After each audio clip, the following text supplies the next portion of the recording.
Yo,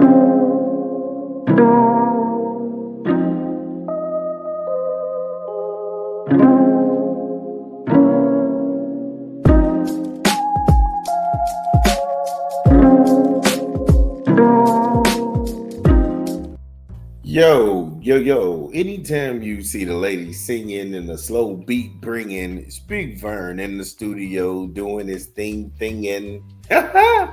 My favorite podcaster. Great show today. We talked some NFL, some NBA. In the NBA, we got tired of all the Luka worship, and the Luka glaze is crazy, yo. Y'all need to stop that. It's getting to the point where you almost got to turn the volume down watching these games, bro. Then the dumbass Denver Nuggets, they decide to fire the head coach, the only coach that put a championship in that city, and the general manager. They fire them both with a few days left in the playoffs. Well, the playoff race and hunt. Now everything's solidified, and shocker, they're not where they were when they pulled this dumb stunt. Smack yourself. Then congratulations to Chicago State.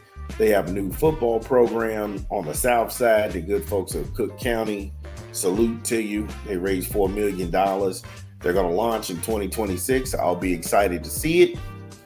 Then we talked some 49er football. Brock Purdy, he's trying to get another deal. He's trying to get an extension.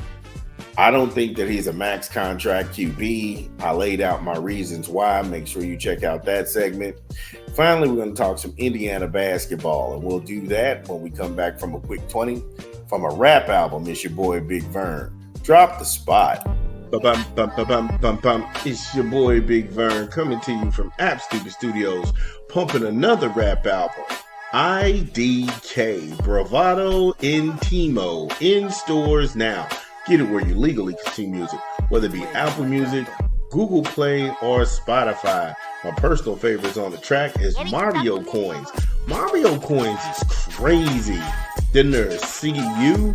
Then there's Miles Trumpet Part 2. I think what's so dope about this album is like he recorded it in reverse. Because on side 2, you get Miles Trumpet 1. I'm telling you, I'm calling it early. This album has to be a candidate for Album of the Year. It is hands down the best rap album so far of 2025. IDK, Bravado Intimo, in stores now. Yeah, shout out to IDK. I thought it was dope. But for the Hooters, for the Indiana Hoosiers, we got Indiana shooters. For the Indiana Hoosiers, we got Indiana shooters. Yeah. DeVries, he's not playing. He's heard all of the talk. He's heard people in the ecosystem. They compared West Virginia this last year to Indiana, talking about how he had the same record in a smaller, inferior conference. Hey, look, Houston made it all the way to the championship game. They didn't have any schlubs. You couldn't take a day off in the Big 12. I know it's not a premier conference. In basketball, a perennial powerhouse, they only have Kansas. Now you've got to ask if Kelvin Sampson comes back, Houston might be a player. But for the most part, West Virginia wasn't going to get out of the starting block. So I couldn't fault him for making a decision to go where he wanted to. Now, as far as what we got coming in, Lamar Wilkerson, the guard out of Sam Houston. You got Tucker. He's the coach's son. He put in for a hardship transfer. So he's going to be granted his stay of execution, leaving West Virginia. And then Connor Enright. He's the redshirt guy from DePaul, the junior. And you have Reed Bailey. Now, that's the power forward, 6'11" from Davidson. When it comes to Lamar Wilkerson, he's had 95 games at Sam Houston, 13.9 points, 3.6 assists, and 2.7 rebounds, averaging about 27 and a half minutes. Wilkerson, he came with a career 44% shooting, which 40% is from long range, 82% from the free throw line. So what you see right now, DeVries, he's putting all of his eggs into shooting, high volume shooting.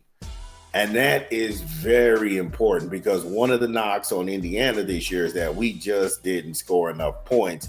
And then teams were daring them to shoot the 3-point line, shoot from the 3-point line.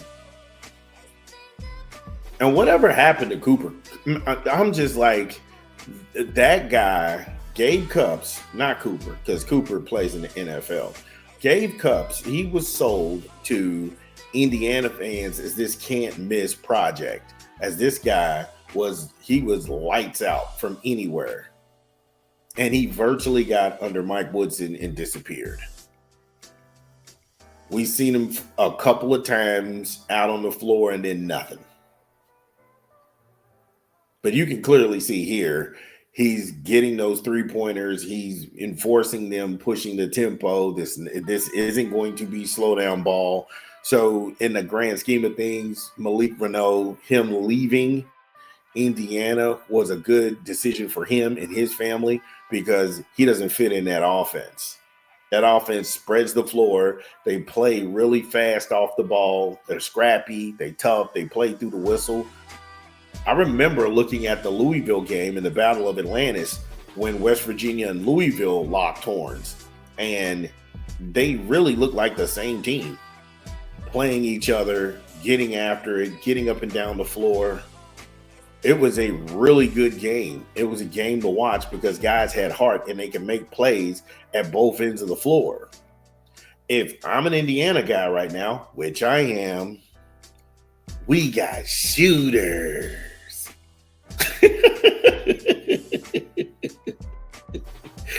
Indiana Hoosiers, Indiana shooter. Now, what I would like to see him do is rope off the state. Because if you can go get the kids from Valparaiso, you can recruit around the Indianapolis area, Avon, you can make it all down to Charlestown, New Albany, Jeff. You can, you want to go ahead and rope off Indiana. There's only so many kids that you can actually recruit. But like I say, you want to go ahead and go out to Fort Wayne, even if that means going into Purdue country. You want that grassroots to really mean something because a lot of kids in this state, they bleed Indiana. Outside of baseball, because Little League Baseball is like the mafia. But that's the circuit. Little League Baseball and AAU baseball and travel, that's the circuit. Not gonna hold you.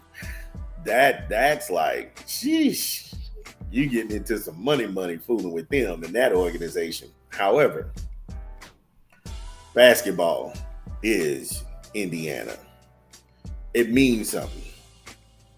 And it means something where you can play through physicality. Yeah, you got your guys who they got the finesse. These guys are nice, but really when it comes to putting a hard hat on, getting down low, and playing a physical man's game, that's Big Ten basketball. And you're going to have to prove it. You can't do all that West Coast behind the back, between the legs, step back. And yeah, that's cool. It's nice to watch. But if somebody put the clamps on you, they come and they put their forearm in your chest, you ain't even got the ball. And your eyes buck out like Little Richard. They know you're not real.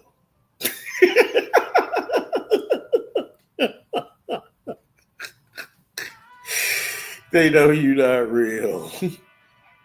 But when it came to Connor Enright, and now that's the guy, the red shirt from DePaul. Now he used to play for DeVries at Drake. So him and Tucker may have chemistry. And that's huge because all you've heard is a mass exodus so far of people leaving Indiana. It's nice to have a familiar face, a guy who knows how you want to coach, how you, what kind of expectations you have for the kids, and pretty much he can execute out there on the floor because he's played for you before. That's huge. That's huge. Reed Bailey, he's committed since last week. And He used to average 18.8 points a game with 6.1 rebounds, 3.8 assists, and a block per game. And that was this past season. He's a player who increased his production in each of his collegiate seasons. Bailey started all 97 games he played at Davidson over the last 3 years. So you got a seasoned guy who comes from the North Carolina area. He's used to playing against the guys who play for the Tar Heels. He's used to playing against the guys who play for NC State. Shout out to Will Wade, who's down there doing his thing. Again, I see where they want to go. And having a lot of scoring is not a bad thing. And I think he's going to win over the base because right now there's so much skepticism, there's so much doubt, but then there's a large part of the Indiana fan base. They're just happy anybody's there besides Woodson. I'm just putting it out there. I myself would have loved to see a little bit more fire in the belly and a little bit and just a sense of urgency. I mean, a sense of urgency. There are some games we shouldn't have lost that you had to just shake your head like, really? We had a chance to write our own destiny and get into the NCAA playoffs. The field of 64, March Madness. We couldn't even get through the Big Ten tournament. So that was bad. And we lost to Oregon of all people. So not like I'm disrespecting Oregon, but this Indiana, it's us against everybody. And I hate to hurt your feelings, but that's how I feel. It's us against everybody. Dun, dun, dun, dun. Well, that's the show. Thank you all for joining us. We had a great time. Make sure you smash the like and subscribe button and share the content. This is Big Vern, and we'll see you tomorrow. Peace.